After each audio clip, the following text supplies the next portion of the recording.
জাতীয়তাবাদী শ্রমিক দলের সভাপতি জনাব মোহাম্মদ আনোয়ার হোসেন, উপস্থিত রয়েছেন বিএনপির চেয়ারপারসনের বিশেষ সহকারী অ্যাডভোকেট শামসুর রহমান শিবুল বিশ্বাস, উপস্থিত রয়েছেন জাতীয়তাবাদী দলের জাতীয় নির্বাহী কমিটির শ্রম বিষয়ক সম্পাদক হুমায়ুন কবির খান, ফিরোজ আহমেদ মাহবুব এবং সহ অর্থনৈতিক বিষয়ক সম্পাদক মাহমুদুর রহমান সুমন এবং জাতীয় নির্বাহী কমিটির সদস্য অধ্যাপক আমিনুল ইসলাম সহ এখানে জাতীয়তাবাদী শ্রমিক দলের সকল পর্যায়ের নেতৃবৃন্দ যারা রয়েছেন সকলকে শুভেচ্ছা জানাচ্ছি। আজকে একটি ঐতিহাসিক দিবস তারা পালন করছেন।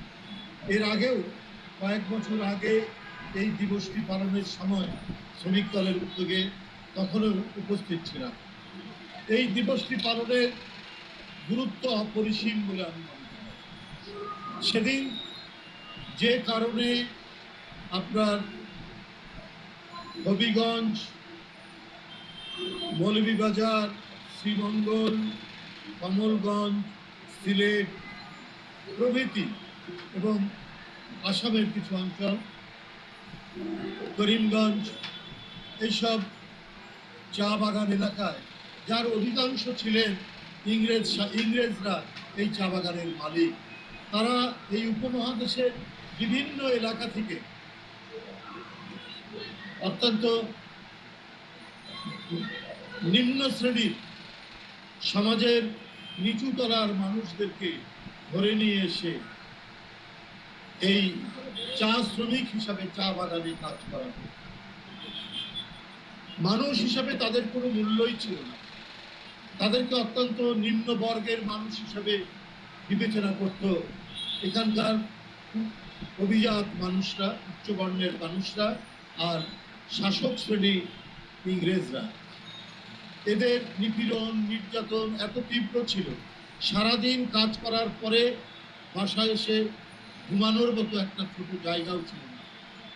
হয়তো কোনো গাছ পাতা দিয়ে ঘরের ছাদ করা হতো, কোনো প্রণালী ছিল না, পয় নিষ্কাশনের কোনো ব্যবস্থা ছিল না। এইরকম মানবত, এইরকম দিনহীন একটি পরিস্থিতির মধ্যে মানুষ তো তারা ক্ষুব্ধ হয়ে উঠে। তাদের ব্যাপক নিষ্ক্রমণ হয় এই বাগান থেকে।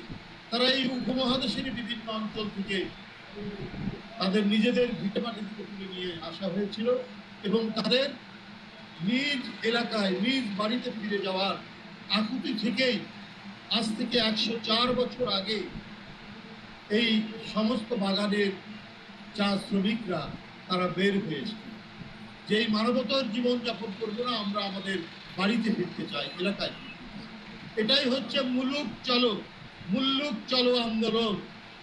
এই আন্দোলন এত তীব্রতর হয়েছিল যে পায়ে হেঁটে তারা শত শত মাইল হেঁটে তারা করিমগঞ্জ স্টেশন আসাম, তারা সিলেট স্টেশন, তারা শ্রীমঙ্গল রেলওয়ে স্টেশন প্রত্যেকটি জায়গায় এসে উপস্থিত হয়েছিল।